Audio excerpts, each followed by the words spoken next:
sabotsy fa fitony volana Desambra telo amby folo amby roa arivo manatitra ny araba toboko lafinatra toboko vavy tonga sondreto anatin'ny fotoana ny fampahalalambavao ito fahita lavitra ma TV manasanao ihany koa anaraka izany hatramin'ny farany fiomanana ao anatin'ny firosona fiodinana faharoa amin'ny fividianana filoham-pirenena sy ny fividianana solombavam-bahoaka amin'ny faharoapolon'ny volana Desambra ho avy zao sy ny tontolon'ny fandriampahalemana ao anatin'ny izay vaovao izay eo ihany koa ny tontolon'ny fahasalamana dia ny akon'ny ilay tatitra mahakasika ny fianaka ny tsimbokaretina VIH sida ary ny eo amin'ny lafiny sosialy samihafa ireo no isan'ny hoentina amintsika fa dia manasanao anaraka ny fampalalam-baovao hatramin'ny farany afaka 5 andro tokoa dia ho avy ny fotoanan'ny fiodinana faharoa sy ny fividianana solombavam-bahoaka izay ho tanterahana eto amin'ny tandro sy ny firenena ny mpitandro ny filaminana izay tandroka harony vozona ao anatin'izay fitandronany filaminana izay mialoha mandritra ary ao anatin'ny fividianana dia fa mandray ny asany rano fanazavan'izy ireo moa dia misy ny mpanao politika raha maso akaiky amin'izao fotoana izao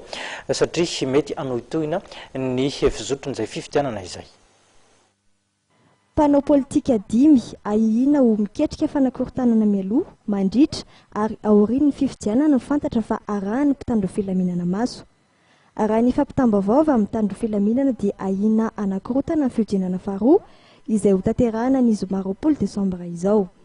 Anisan'ny mpanao politika voatona ao anatin'izany ny mpitarika ny Exopoles Cyril Rasamzafy.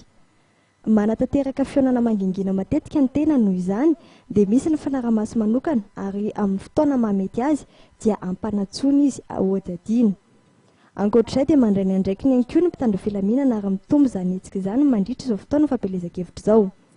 Efa vonona amin'ny mety hitranga rehetra mpitandro filaminana ary andray fepetra amin'ireo olona izay mikasa ny anakorotana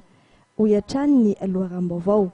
Araka ny vaovao iray avy amin'ny tandro filaminana hatrany dia namafisina ny fiambenana an'ireo kandida roalahy amin'ny fifidianana filoham-pirenena dia ny Dr Jean-Louis Robinson sy Era Jonard Mapianina.